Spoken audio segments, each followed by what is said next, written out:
Hey, everybody. Welcome to the Billionaire Lifestyle. This is Emmett Muckles. I'm that guy. I just made a new blog post, so I thought I'd do a video to accompany it. And what we're talking about is 5 tips for New Year's resolutions for 2017. So if you have multiple resolutions, or if you have only one, sometimes it's hard to stick to it, you know? And there's some tips that I've learned over the years to make them come to fruition. For instance, number 1, it's good to make New Year's resolutions even if you may fail.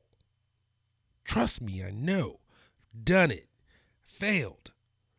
But what happened was I planted the seed. For instance, for years, I was a smoker. And it probably sounds like it now, but it's just wintertime that my voice is kind of raggedy.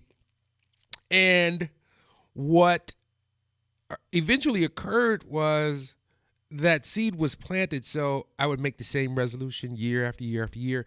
And what happened eventually was the seed stuck. Once it stuck and it, kind of grabbed into my core, I was able to be successful at it. So that's number 1.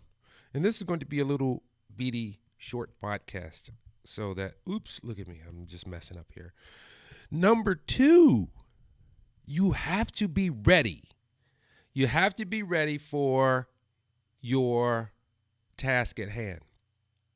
A lot of times we make these resolutions because we either feel peer pressure, we know we have to do it, we need to lose a few pounds, we need to quit smoking. We need not to drink so much. We need to not spend so much money on frivolous things, like Amazon get you caught up. eBay might get you caught up. Etsy might get you caught up. And you just can't do it, And you can't figure out why you can't stick to this plan. Well, one of the things is you have to have the resolve and you have to be determined. But most of all, you kind of have to be disgusted. Literally. That's one of the biggest things is when you want to get rid of something, think of a relationship.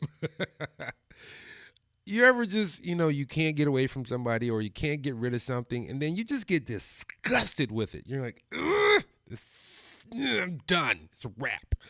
So what you have to do is really in your core and your feelings, you have to be done with it. That will help you a great deal. Because if you're not ready, if you're just making these excuses like, hey, I'm going to stop going to the bar so much, but all your friends are there and you like it, how are you going to stop? You have to build up a mental, spiritual disgust with something before you can put it away or get it out of your life. So that's one of the big things. And here is the most notorious. We're going to number 3 now. The most notorious thing that causes us to have problems with making our New Year's resolution or resolutions come to life is the fact that you try too much. You simply tried too much. You see the end part. You're like, I want to get over here. I want to get over here. I want to get over here. So, I'm looking over here. That way. That's where the words are. You get that picture of where you want to be. Let's say you want to lose weight. You're like, hey, I got 6 months until summer starts, and you already see where you are, which is not a bad thing. It's really not a bad thing to see where you want to be. But in order to get there, you have to take these little bitty steps. For instance, if I said, I want to go to California, even if I took a jet, it's still going to take me a couple of hours to get there. I got to get the money first. But you have to look at it step by step by step. For instance, this is the easiest one to give an analogy for, which is, let's say you want to lose 30 pounds. 30 pounds is fair. This is America. I'm in the Midwest, so that's a good average. You can't just jump in and say, I'm going to lose 10 pounds by next week. For most of us, that's just not attainable. but you can lose 1 to 2 pounds per week for a specific duration before you get to summer, before you get to spring. So, 1 or 2 pounds a week. And what happens is once you get momentum, there's a snowball effect. So instead of that 1 or 2 pounds, now you might start to just start dropping like 3, 4 pounds toward the end. And that way your expectations aren't too grand and you can feasibly attain your goal. And then by the time you get there, you're like, oh, that wasn't so bad at all. Stuff happens. Now we're going to move on down. Number 4. And I've done this in my life and it's made a big difference. Write down your goal, put it everywhere. Stick it on your bathroom mirror, stick it on your car mirror, stick it in your drawer that you pull your book out before you go to sleep and read. Stick it in your book. Stick it on your iPad, stick it on your phone. As a matter of fact, make it your background to your phone, on your computer, but you give yourself a bunch of reminders so that you're always in the moment with what your goal is going to be. Now, the other thing is tell 10 people. Now, I know many people are not that familiar with 10 people unless you have a large family, but you have 10 coworkers. And at the very minimum, tell 5. Tell them over and over again. Like brag about it for a week. Like, yeah, I'm dropping them 30 pounds, son. I'm getting it down. I'm getting it down. Let them know. And the reason you let them know is because they are going to remind you of what you said.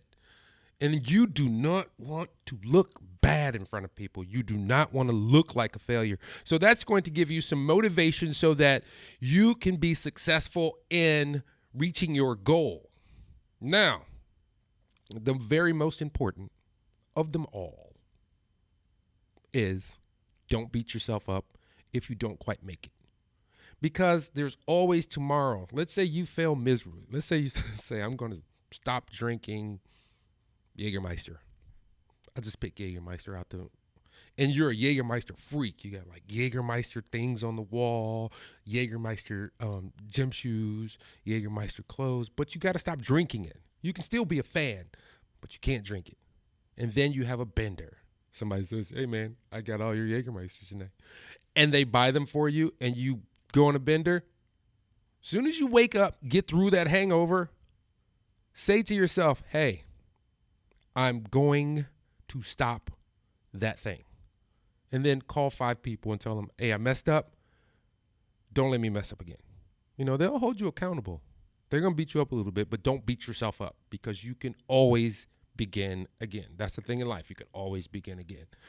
But here, if you really want to see and read in depth of what I've written, you probably read it while it was on the screen.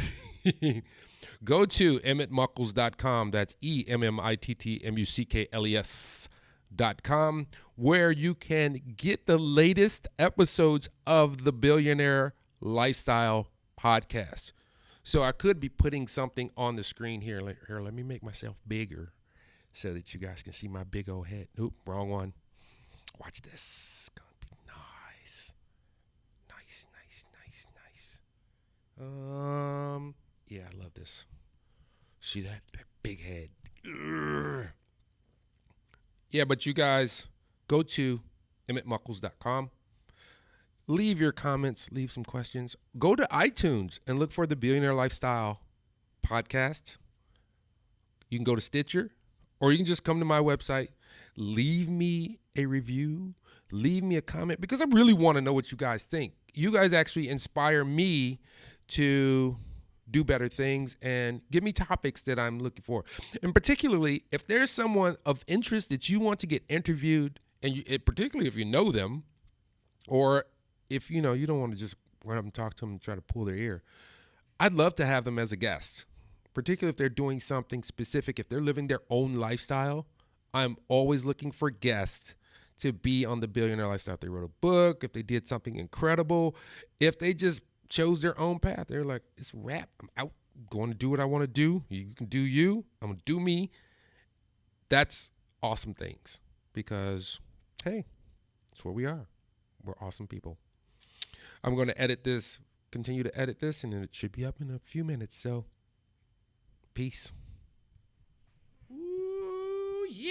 baby.